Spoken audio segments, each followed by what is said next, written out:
Hello YouTube, it's Jared again, coming back with my SKAVEN challenge. The goal is to paint 92 SKAVEN and then maybe a few more models up to 100 and try to paint 92 SKAVEN or 100 minis in 1 month and beat my record. So that's the goal, and it is the night of the 15th. So this month does have 31 days, so it's not a true halfway point. That'll be tomorrow afternoon, but basically, this is a practical halfway point. I am at 32 models painted with 60 to go. So I'm a third done and halfway through the month. And so I have gone from being ahead to being just a little bit behind. But as you can see here, I have painted a few more fun ones. I have gotten my Gray Seer done. He came out really good. I painted him slightly different than my other Gray Seer just to get a different tone, but I was really happy with how this guy came out. And this will be the same kind of modulated pose as the one on Screaming Bell, though the hand is kit bashed, so he won't have the little clubs though. But really happy with how this guy came out. And then I have 5 of my Plague Monks done, and I did them in these really dingy brown with the greenwash robes, and then they've got the diseased weapons ready to go. So I only have 5 of those, and then the big guy. And this, I have spent most of the day painting, and I am so happy with how this came out. Once again, I have a family of mutated and diseased rats running around the base. We got blood, we got guts, and I want to say the little crystals in his arm here, these are the best warpstone I've ever painted, with the Tesseract glow over some Army Painter moon dust, and really happy with how that came out. I've got his flaming weapon all painted up, his skull head all painted up, just all these bloody wounds and stitched up areas. He's got this little machine on his back with a wheel under there to help him drive, and I have to say, this is an old kit, but the storytelling in this model is incredible. You can all but imagine a clan of Molder coming together and sewing rat after rat together to create this Hell Pit abomination. And an abomination it really is. It's got all these shrieking little heads, some of which are barely even heads sticking out of the top. And what's happened, if you look really closely, is you can tell the original head died, and there's a dead rat head here with some blood that I've painted in gore underneath there using the Blood for the Blood God paint. That texture paint is so much fun. And so the original 2 heads have both died, and this giant rat skull has been mounted with some spikes here and is kind of just ceremonially there. That is a dead skull that's all dried out. And it is these smaller rat heads that are now controlling the beast. And so this head has been replaced by these smaller heads because the first one died, so they went to Plan B. This side, you have this claw hand, and you have blood and gore dripping down. You have this giant flaming sensor going on up here, this machine bit to help it move because it's too horrible to move. And then on this side, they decided to see what would happen.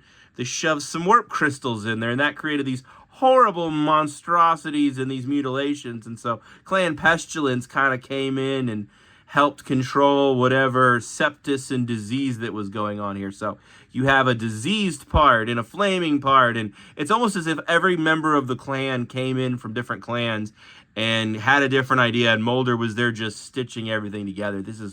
I expected this to be like some kind of leather covering, but nope, that's just more flayed flesh.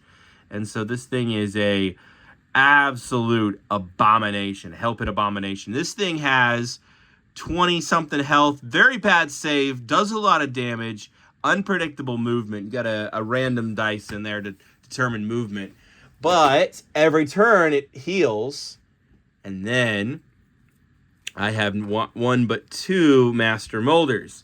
And so these guys can come in behind him and also heal him, and they're not limited to once a turn, which means he heals himself, he heals him, he heals him.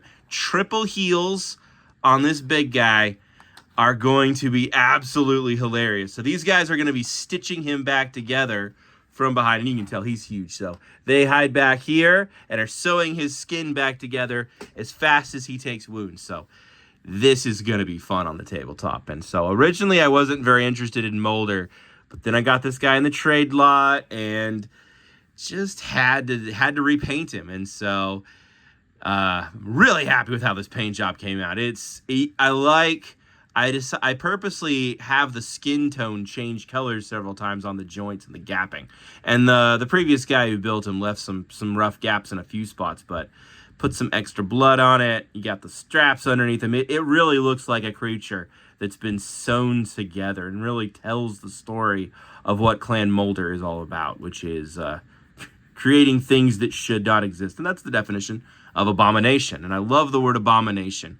It means something that should not and cannot exist.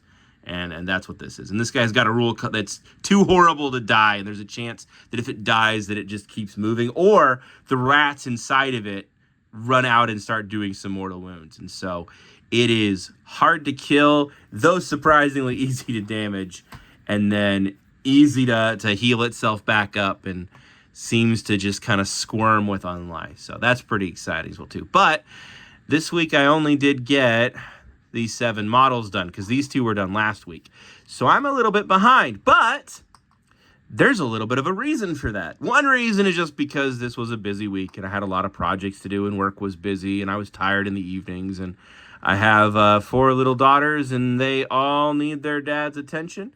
And my youngest is still only a few months old and not quite sleeping. So she sometimes keeps us awake at night. And sometimes it means I get more painting time, and sometimes it just means I'm too tired to paint. So that's been part of the equation. But there is another reason that I only painted these 5 and I didn't paint the rest of their squad. And this is a reason you may have never heard before. I'd be surprised if you had.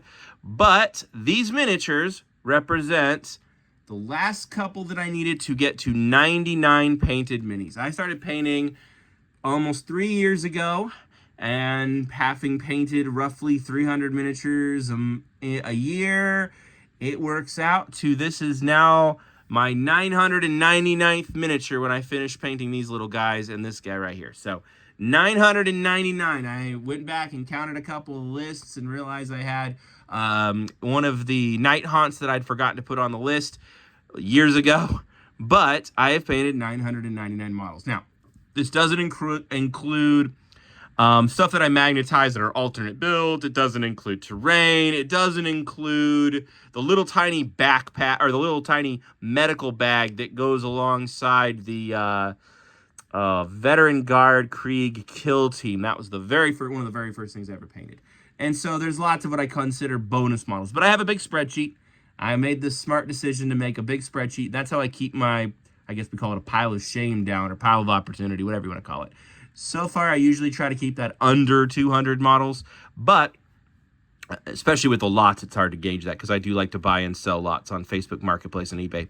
But I do try to keep that a manageable amount. And more importantly, keep track of how many I painted. And I'm at 999. So when I painted my 100th mini 2-something years ago, I went out and I was painting Space Marines at the time, and I bought this chaplain.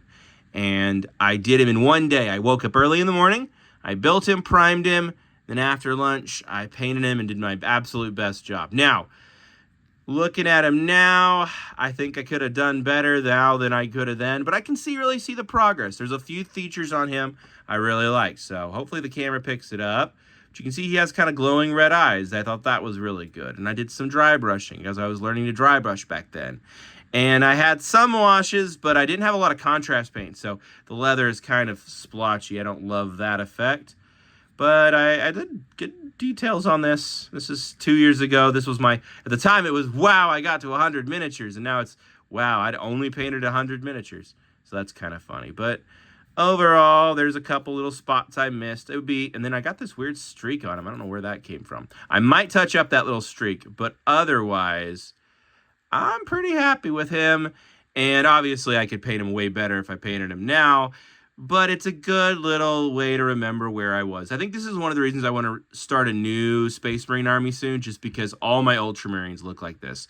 They're in this lighter shade of blue. A lot of the decals are slightly off, but you could tell I was new, and I was. These are some of the very first models I ever painted. And so there's lots of little mistakes here and there and things I could have done better. And so as much as they're sentimental to me, they're really a time capsule. So that's what I did for my 100th mini. So what should I do for Mini 1000? I want to do the same thing. So I went to the same Warhammer store in my area. Don't stop at the Warhammer stores too often, but I went into the store and looked around and looked and thought about 3 or 4 different models, and I wanted to find a model to paint in one day and just see what can I do in one day, like I did back with my 100th mini. And I needed something semi-comparable to this, semi-doable. A big guy would be fun, and I did think about the Plague Bell for a minute, because I have that already built, but it's already built. It's a repair job. It's going to be a fun painting project. It'd be a cool 1000th mini, but I didn't build it, you know? And I want to do something from start to finish in one day. So I wanted something kind of in this vein, something kind of Space Marine-y, something in one of my armies, and I do have a Chaos Army. And so this is the guy I've picked out. So I'm going to be painting, hopefully tomorrow, the Master of Execution. So I went out and bought me a Master of Executions, and this is a fairly reasonable kit. He wasn't terribly expensive, but he also has the bone armor like the Chaplain does. They're about the same size.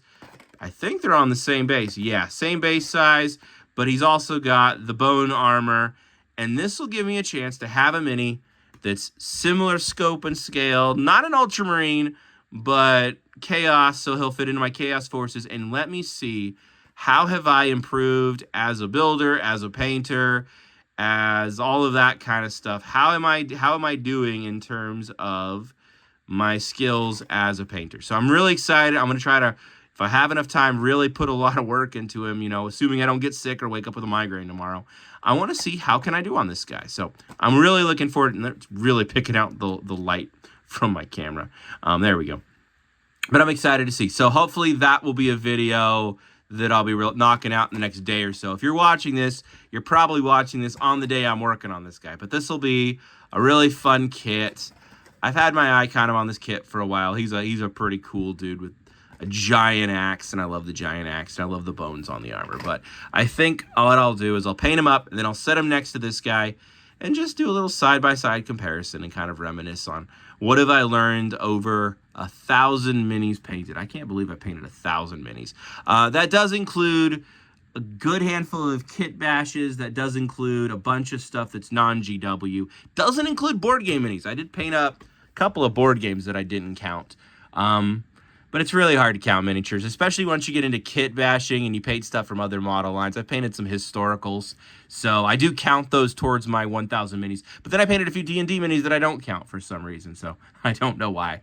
I think it's just my official counter. I have 6 of those, so in theory, if I drop those minis in there, then really this guy was probably my 1,000th mini if I had the D&D. But then why am I counting them and not the board game minis? So in terms of miniatures for wargaming, this is going to be my 1,000th wargaming miniature that I could put on the table and actually field with rules, including some kit bashes, some proxy stuff, some 3D stuff, some stuff from other model ranges. Most of it is GW plastic or kit bashed from GW plastic, as in this guy's case.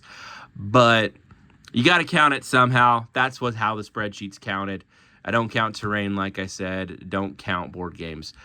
Someday I'll have to go back and highlight that. And then someday, if you're familiar with the game War of the Ring, the Lord of the Rings giant board game with 200 plus little tiny minis, that was my original paint project before I even really thought about doing Warhammers. I wanted to paint that, and I still have it.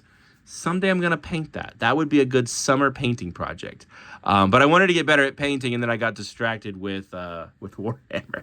So I've been on a Warhammer kick for the last 3 years almost now. So I'm going to do that as my next video, and then I might do some more board game videos on the Warhammer board games. I saw a comment from somebody asking if I could do a rules review for Dawn of War, and I've had a lot of positive response on that video, so probably do that. Thanks for requesting that. If that's something people are interested in, I'll do that. Thought about getting the new Kill Team board game. If anybody's interested in me reviewing the Kill Team board game or those minis, I might be up to doing that as well too. So That would be really fun. That's super tempting to buy and paint up. That's a few more Space Marines, but Space Marines that don't have a unit, other than I think there's a captain in the box. But the rest of it's all odd numbers of guys. So that could also be a fun project. So something else just to think about. I'm just debating what I want to do. But I'll do some more Dawn of War board game content, since that seems to be something people like. And a good way to break up the Skaven video so I'm not staring at nothing but rats. So those are coming up next on the radar. But first, mini number 1000, the Master of Executions. That'll be a lot of fun. So I'm excited to paint him. I appreciate you guys sticking around and watching. I'll be making some more videos here for you soon, and hopefully catching up on the Skaven. But I had to stop. I didn't want to paint too fast because I didn't want my 1000th mini to just be generic Plague Monk Rat number 7 or whatever it was going to be. So I strategically only painted 7 so that number 1000 could be this guy, and it would end on a weekend, so I'd actually have a day to do a proper painting in a day video. So super excited about that. But that means next week we got to hit pedal to the metal, and I'm going to try to paint as many clan rats as possible and catch myself up. So next week's goal, I've got 2 out of 3 of the big things painted. I'm going to try to get as many clan rats done as possible next week. You just sit down, knock out clan rats, put on a movie with the wife. That's the plan. Get caught back up. But before that, we got a Chaos Space Marine to paint and a 1000th mini to celebrate. So thank you all for watching. I appreciate each and every one of you who watched this. Have a great day. Bye.